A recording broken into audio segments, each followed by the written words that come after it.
Good morning, all of you. Today, I, Chavi Gupta, welcome you all in this session. I have given you a worksheet that is life processes. I hope you all have done the worksheet life processes. Now it's time to cross check your answers and clear your doubts. Now I'll start my worksheet answers discussion. The very first question is that what happens to visible light of the sun when it falls on chlorophyll? Means अगर आपकी visible light या sun rays आपकी chlorophyll molecule पे पड़ रही है तो क्या होगा?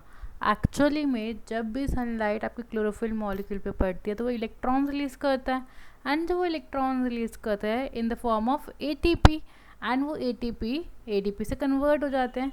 सो इसी को हम लाइट रिएक्शन बोलते हैं, एंड यही इफेक्ट आपका क्लोरोफिल मॉलिक्यूल पे ऑब्जर्व किया जाता है. When light falls on the chlorophyll, it starts leaving electron. These electrons pass from various compounds to form ATP, that is adenosine triphosphate. From adenosine diphosphate means ADP से ATP में convert हो जाता है, and इसी को हम light reaction बोलते हैं. एंड ये कहाँ होती है? आपके क्लोरोप्लास्ट के स्ट्रोमा में होती है. ओके, एंड स्ट्रोमा आप लोगों को पता ही, हमने जब डायग्राम डिस्कस किया था. तो next question is name the product and by product of photosynthesis. Photosynthesis का प्रोडक्ट क्या है एंड बाय प्रोडक्ट की क्या ऑब्टेन्ड हुआ है जो आपके लिए यूजफुल है, that is a glucose. By product जो वेस्ट है that is your oxygen gas. Oxygen gas plants के लिए वेस्ट है बट हमारे लिए यूजफुल है. For human beings and animals oxygen gas useful है, बट प्लांट्स के लिए एज अ वेस्ट प्रोडक्ट की तरह यूज़ की जाती है ये. Now next question is in which biochemical form the photosynthetic moves in phloem tissue. किस फॉर्म के अंदर आपका फ्लोएम टिश्यू फोटोसिंथेसिस मूव कराता है, दैट इज़ जो फूड प्रोडक्ट मूव बना है वो किस फॉर्म में ट्रैवल करेगा फ्लोएम टिश्यू में. क्वेश्चन में ये पूछा गया है. Photosynthate moves in the phloem in the form of sucrose. जो फोटोसिंथेटिक सब्सटेंस फॉर्म हुए हैं आपके फ्लोएम टिश्यू के अंदर वो सुक्रोज के फॉर्म में मूव करेगा. क्लियर है? नाउ द फाइनल प्रोडक्ट जो होता है आपका फोटोसिंथेसिस का वो ग्लूकोज होता है. बट अब प्लांट क्या करता है, इन शुगर्स को या ग्लूकोज को कन्वर्ट करते हैं एंड डिफरेंट डिफरेंट फॉर्म्स में स्टोर करके उन्हें ट्रांसपोर्ट करते हैं. तो फ्लोएम टिश्यू क्या करता है, सुक्रोज की फॉर्म में सब्सटेंस को ट्रांसपोर्ट करने में हेल्प करता है. फोटोसिंथेटेट moves in the phloem in the form of sucrose. explanation क्या है इसकी? Basically the final product of photosynthesis is glucose. ये ग्लूकोज होता है आपका. these sugars are essential for the plant growth and need to be transported to the lower parts of the plants through the phloem tissue. that's why they are formed. Glucose he form होता है but वो different forms में store हो जाता है. Clear है? Now the next question is what are the raw materials of photosynthesis. Raw materials क्या है फोटोसिंथेसिस के? That is your carbon dioxide and water. Raw material means reactants क्या चाहिए आपको? Carbon dioxide and water. किसके presence में चाहिए होता है? Sunlight and water, sunlight and chlorophyll molecule के. ठीक है. Now what next question is what is the similarity between chlorophyll and haemoglobin. Chlorophyll और हीमोग्लोबिन के बीच में क्या सिमिलैरिटीज़ हैं? फर्स्ट ऑफ ऑल दोनों ही पिगमेंट्स हैं. ठीक है. क्लोरोफिल ग्रीन कलर देता है प्लांट को एंड हीमोग्लोबिन रेड कलर देता है ब्लड सेल्स को, मतलब ब्लड को रेड कलर प्रोवाइड करता है. सेकेंडली दोनों को ही हम as a fundamental molecule consider करते हैं लाइफ का. क्यों? बिकॉज फोटोसिंथेसिस क्या करेगा? प्लांट के अंदर फंक्शन परफॉर्म करेगा. विदाउट क्लोरोफिल प्लांट फूड नहीं बना पाएगा. ठीक है. सेम वे में आपका हीमोग्लोबिन, अगर हीमोग्लोबिन कम होगा आपकी बॉडी में तो red blood cells properly function नहीं कर पाएंगे. Okay. Now the next question is name the products of photolysis of water. Photolysis का जो प्रोडक्ट्स होते हैं आपको वो बताना है. फोटोलिसिस इज कि जब आपका जब भी कोई कंपाउंड है आपका वो सनलाइट की प्रेजेंस में ब्रेक हो रहा है, दैट इज़ अ फोटोलाइसिस. ठीक है. सो वाटर में क्या होता है? H2O. सो ये H2O ब्रेक करेगा किस में? हाइड्रोजन एंड ऑक्सीजन गैस में. क्लियर है यहाँ तक? Now the next question is what is pulmonary circulation and systemic circulation. Pulmonary circulation क्या होती है और सिस्टमिक सर्कुलेशन क्या होती है?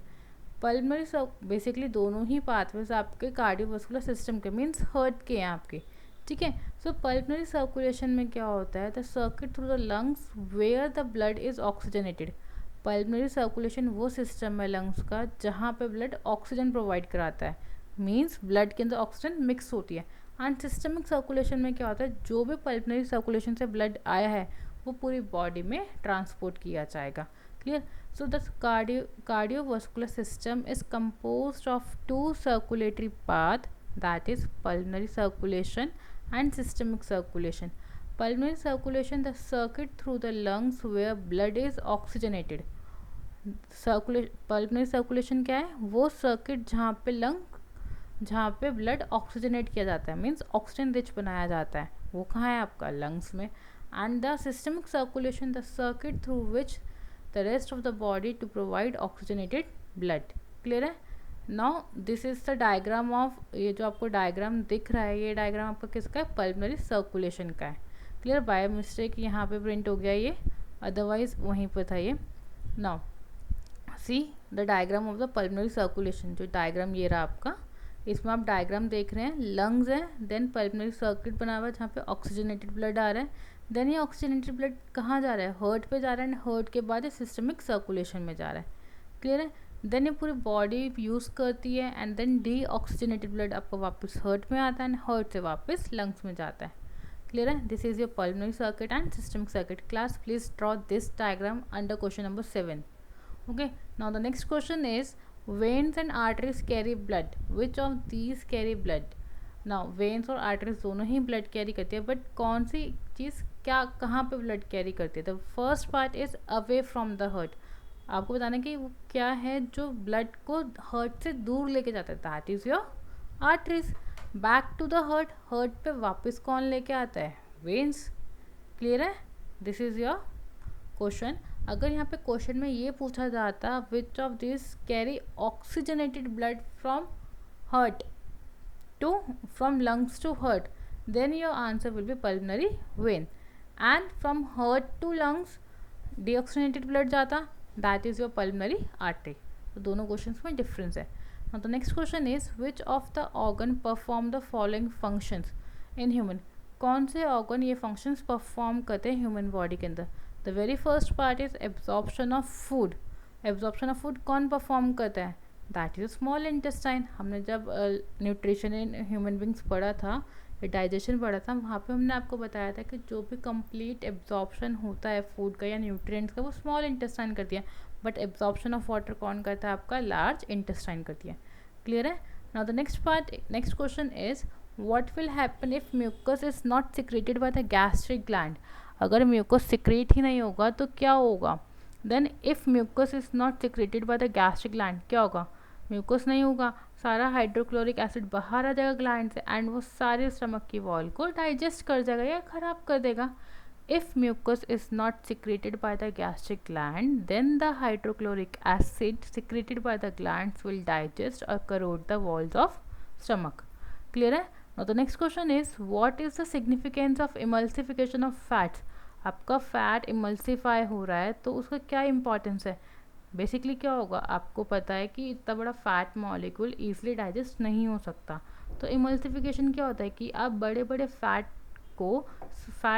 पार्टिकल्स को स्मॉल स्मॉल फैट ड्रॉपलेट्स में तोड़ रहे हो, ब्रेक कर रहे हो, सो क्या होगा, आपका ईजिली फैट डाइजेस्ट हो जाएगा। सो कौन करता है? बाइल सॉल्ट्स करते हैं। सो इसी को हम इमल्सिफिकेशन बोलते हैं। Bile salts help in the breakdown of oil droplets into small globules forming a milky emulsion. This process is called emulsification. This process facilitates further digestion of fats. Clear है? Now the next question is the two openings of the pharynx, one leading to trachea and the other leading to esophagus, lie very close to each other. Yet food we swallow normally does not enter to our trachea. Why?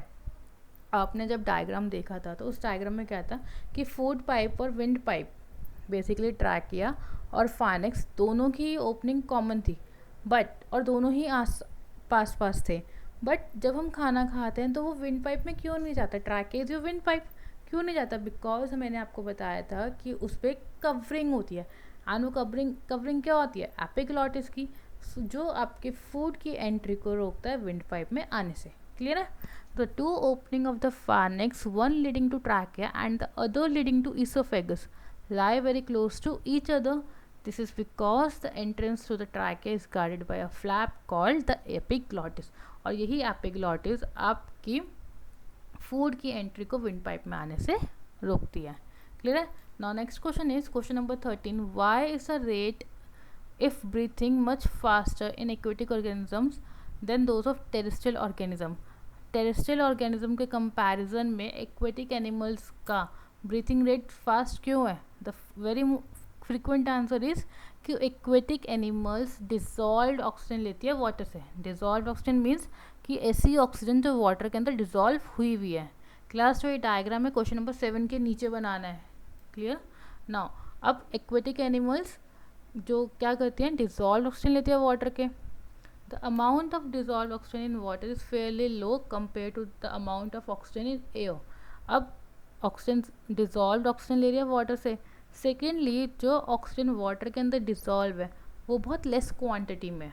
ठीक है. तो इनको बहुत frequently breathe करना पड़ता है ताकि so that इनकी बॉडी में, एक्वेटिक एनिमल्स की बॉडी में ऑक्सीजन की कमी ना हो as compared to terrestrial organism. Therefore, the rate of breathing in aquatic organism is much faster than in terrestrial organism. Clear? Now the next question is, why are glomeruli considered as dialysis bag? Glomerulus को हम dialysis bag क्यों बोलते हैं? Dialysis means कि वो body में से filter करती है, वेस्ट मटेरियल को बाहर निकालती है एंड यूजफुल मटेरियल्स को अंदर रखती है. क्लियर है. अब क्यों बोलते हैं? बिकॉज इन नेफ्रॉन, ग्लोमेरुलस किसका पार्ट है? नेफ्रॉन का पार्ट है.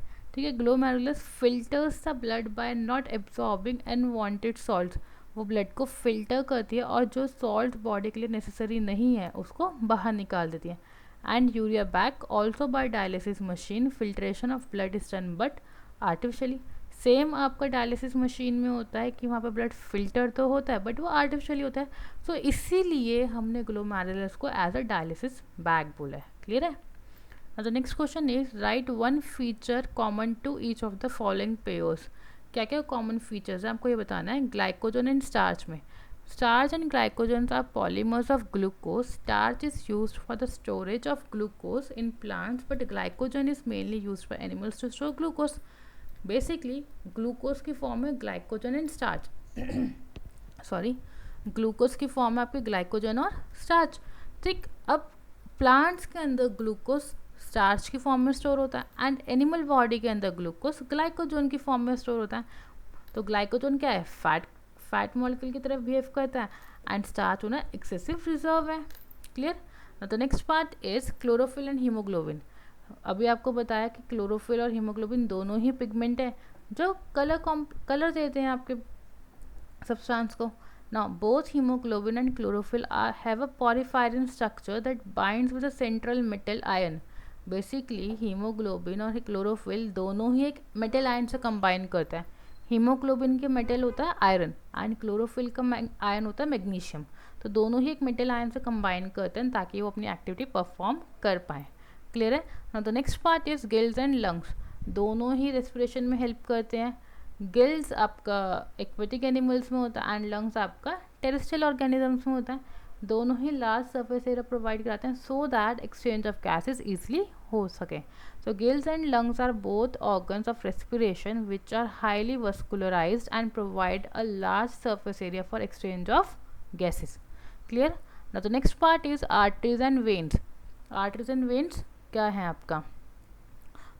आर्टरीज एंड वेन्स क्या है? ब्लड वेसल्स है जो ब्लड को ट्रांसपोर्ट करते हैं between heart and body tissues. Clear. These are the common one feature common to both. Now the next question is, why does not the lungs collapse even after forceful expiration. आपके lungs collapse में बंद क्यों नहीं जाते अगर आप बहुत expiration कर रहे हैं? फोर्सफुली आप अपनी बॉडी में से एयर बाहर निकालते हैं, मीन्स लंग्स में से एयर बाहर निकालते हैं. The lungs do not collapse even after forceful expiration as the lungs never become empty. Because कभी भी देखना क्लास, आपके लंग्स कभी भी कोलैप्स क्यों नहीं होंगे? बिकॉज हमेशा जब भी आप कोई एयर बाहर निकालते हो तो उसमें थोड़ा सा एयर बच जाता है एंड जो एयर बच गया लंग्स के अंदर उन्हें हमने क्या बोला? रेसिडुअल वॉल्यूम बोला. ठीक है. इस रेसिडुअल वॉल्यूम की वजह से आपका एयर लंग्स के अंदर थोड़ा प्रेशर मेंटेन रहता है एंड इसीलिए वो कोलैप्स नहीं करते.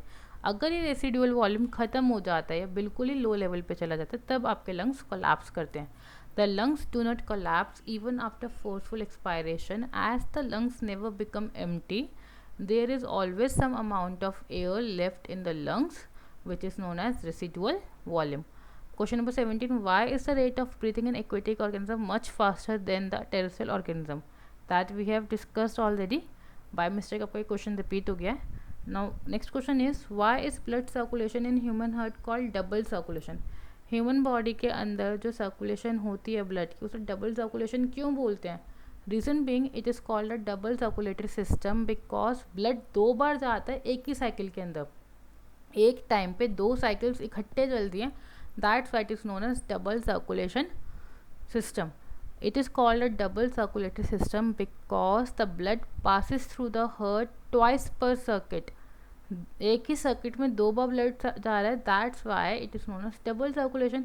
The right pump sends deoxygenated blood to the lungs where it becomes oxygenated and returns back to heart. अगर मैं डायग्राम की बात करूँ, अब डायग्राम में देखो लंग्स हैं. लंग्स ने क्या किया, पहले एक बार ब्लड को हर्ट में भेजा एंड उसी टाइम हर्ट ने क्या किया, ब्लड को बॉडी में भेज दिया.